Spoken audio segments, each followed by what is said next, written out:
Hi friends, तो कैसे हैं आप लोग। आज फिर हम आपके सामने एक नई कहानी प्रस्तुत करते हैं और आज की कहानी किसान और सारस की कहानी है। तो चलिए स्टार्ट करते हैं। एक किसान हमेशा ही अपने खेतों में इस आस से खूब मेहनत करता था कि इस बार अच्छी फसल तैयार हो, जिससे उसे अधिक से अधिक लाभ हो सके और वह अपना कर्ज चुका सके। लेकिन उसकी यह सोच अक्सर ही गलत साबित हो जाया करती थी, क्योंकि वह चिड़ियों से बहुत तंग आ गया था। उसका खेत एक जंगल के पास था और जंगल में अनेक पशु पक्षी किसान को अधिक परेशान करते थे।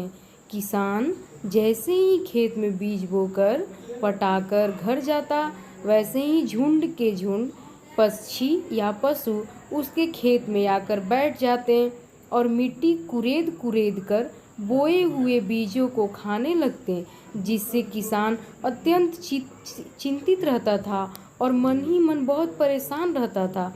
एक दिन किसान ने सोचा कि इन चिड़ियों के लिए, इन पक्षियों के लिए हमें कुछ न कुछ उपाय करना ही पड़ेगा। किसान पक्षियों को उड़ाते उड़ाते थक गया था। उसके बोए हुए बहुत से बीज चिड़ियों ने खा लिए थे। अब वह उन पक्षियों से परेशान हो चुका था।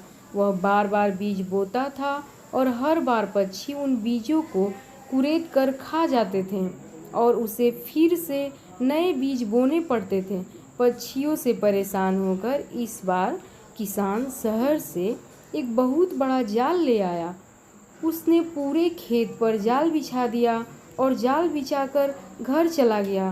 किसान मन ही मन चिंतित रहता था और यह हमेशा विचार करता था कि जरूर आज तो पशु पक्षियों से हमें छुटकारा मिल ही जाएगा। उसने मन ही मन इन पक्षियों को सबक सिखाने के लिए पूरी तैयारी कर ली थी। लेकिन किसान बेचारा क्या करता, उसके घर जाते ही बहुत से पक्षी खेत से बीज चुगने आए और जाल में फंस गए। किसान के साथ जाल में एक हंस भी फंस गया। वह खेत में उन पक्षियों के साथ उड़कर आया था और खेत में घूम रहे छोटे छोटे कीड़ों को खाने के लिए आया था।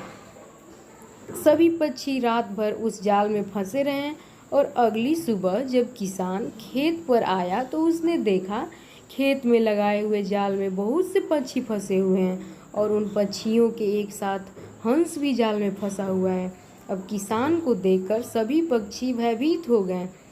किसान जब जाल में फंसी चिड़ियों को पकड़ने लगा तो सारस ने किसान से कहा, आप मुझ पर कृपा कीजिए, मैंने आपकी कोई हानि नहीं की।